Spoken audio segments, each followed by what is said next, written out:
besok kabarnya Gitu ya. jadi. Bayar ikut. Bang, kabarnya besok nih kita Mirjani diperiksa bang. Akankah hadir bang besok ini kita? Informasinya seperti itu. Jadi karena itu adalah proses yang menjadi kewenangan penyidik, saya mungkin tidak boleh menjelaskan lebih terperinci ya. Tapi saya hanya mendapatkan informasi, insya Allah nih kita besok diperiksa sebagai pelapor sekaligus ibu dari korban Laura. Jadi ingat, besok nih kita dipanggil itu sebagai pelapor dan sekaligus sebagai ibu dari korban yang bernama Laura. Ini dipakai karena tahapan naik sidik. Tahapannya ya, sudah naik sidik, yang dulu sudah diperiksa tapi dia dimintai klarifikasi atau bahasanya itu permintaan keterangan atau interogasi, atau biasanya lebih dikenal itu permintaan keterangan. Ya, BAK ya, BAK atau BAI biasanya. Berita acara interogasi atau berita acara, biasanya BAI, berita acara interogasi.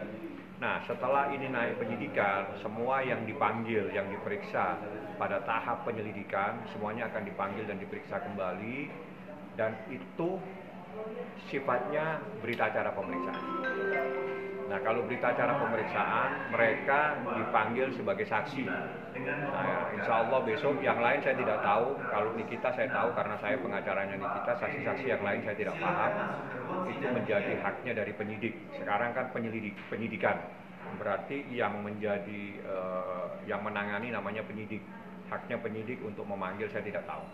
Saya hanya tahu Nikita besok dimintain keterangan sebagai saksi, pelapor, dan sekaligus sebagai ibu korban yang bernama Laura. Artinya Laura dan Nikita akan hadir bareng ke apa terpisah bang? Yang pertama diperiksa itu pelapor dulu, nanti setelah itu korban pasti akan diperiksa juga bersama-sama Nikita.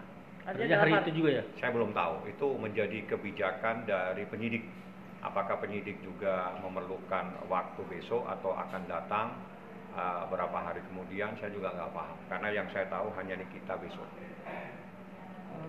Oke, sampai sejauh ini ada berapa saksi sih bang? Kalau saksi saya nggak bisa secara terperinci atau secara pasti, yang jelas lebih dari 8.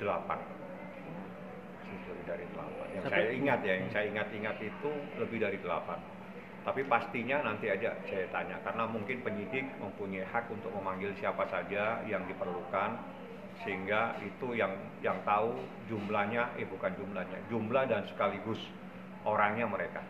Artinya persiapan dari Niki maupun Laura sendiri untuk hadir besok? Kalau Niki siap, Laura kan anak di bawah umur, prosesnya beda.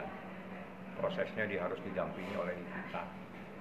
Hanya besok Niki akan pertama kali bertemu dengan anaknya? Saya belum tahu, karena itu menjadi kebijakan dari penyidik unit PPA. Mereka yang tahu teknis-teknis yang memproses anak di bawah umur ini, itu mekanismenya dan teknisnya mereka yang paham, bukan saya. Bang Laura sendiri ketika ini sudah naik sidik, kondisinya semakin membaik kah? Atau abang sudah menjenguk kembali atau iya, baik-baik saja alhamdulillah. Tapi kan saya tidak bisa berkomunikasi.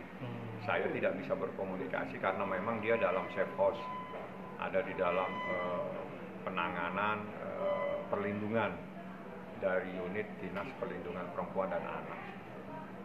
Oke, bang, kabarnya juga sampai sejauh ini Laura juga masih tantrum ya bang? Ya, saya nggak tahu. Saya nggak bisa jawab karena saya belum ketemu dan saya tidak mengetahui. Karena yang bisa berkomunikasi itu hanya Nikita. Tapi bang, kalau misalnya secara global gitu loh, anak yang memang ada masalah itu